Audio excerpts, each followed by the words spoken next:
Durgapur barrage থেকে জল ছাড়তেই দামোদরের পার ভাঙল গলসি রামগোপালপুরের অমরপুরের চোনপাড়া এলাকায়। ঘটনার জেরে এলাকায় চাঞ্চল্যের সৃষ্টি হয়েছে।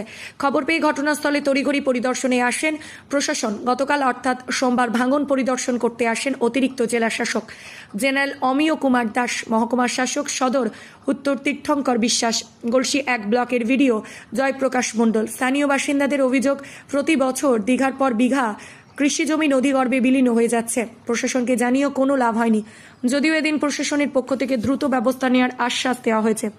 এলাকাবাসীর অভিযোগ, প্রতি বছর বর্ষায় একই ঘটনা ঘটছে, গত বছরও ঘটেছে, তারপরেও প্রশাসনের হুঁশ নেই। কৃষিজমি নদী ভাঙনের ফলে জলের তলায় চলে যাচ্ছে, আতঙ্কে দিন কাটাচ্ছে গ্রামবাসী, যদিও প্রশাসনের পক্ষ থেকে দ্রুত ব্যবস্থা নেওয়ার আশ্বাস দেওয়া হয়েছে। কৃষ্ণরামপুরের এই জায়গাটা চুনপাড়া এখানে আমরা এলাম দেখতে যে এখানে নদীর জলস্তর এখন ঠিকই আছে, জলস্তর কমছে এখন, কিন্তু এখানে কিছুটা ভেঙেছে।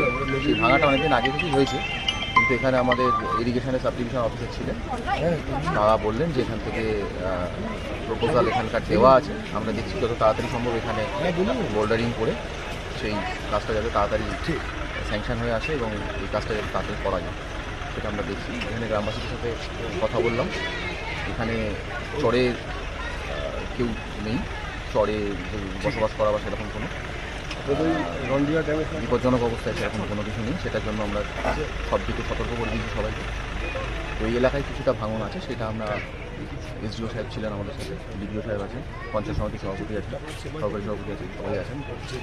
সাধারণ গ্রামবাসীর সাথে কথা বলে দেখলাম এটা এই কাজটা ইমিডিয়েটলি নিতে হবে। আমরা জেলা প্রশাসনের তরফ থেকে আমরা ব্যাপারটাকে তাড়াতাড়ি টেক আপ করছি। এই নদী ভাঙনের জন্য মানে এইখানটা ভেঙে একদম আমাদের একটি শিডিউল পাড়া রয়েছে, এসটি পাড়া, প্রায় 150-200 লোক বাস করে। সেইখানে ভাঙন হয়ে সেই গ্রামের উপর দিকে নদী চলে যাওয়ার উপক্রম, আর খুব জোরের উপর, আর মানে 50 ফুটও নেই, 20 ফুটের মধ্যে রয়েছে। তারপরে গ্রাম পড়ে গেছে, একদম আতঙ্কে দিন কাটেছে, রাত্রেবেলায় ঘুম হচ্ছে না এই শিডিউল পাড়ার। অনেক ক্ষতি, প্রায় বিঘের পর বিঘে জমি চলে গেছে কুকুই নদীতে এই বছরই। আমাদের যে শ্মশান আছে, মানুষ যে পুরানো হয়, সেই শ্মশানটাও এই বছরে চলে গেছে। প্রশাসন বললে যে আমরা যাচ্ছি, এসডিও এসেছিল, বলেছে যাচ্ছি, যে এরপর আমরা ব্যবস্থা করছি। আমাদের ওসি সাহেব এসেছিলেন, ওসি সাহেবও যা বলার বললেন।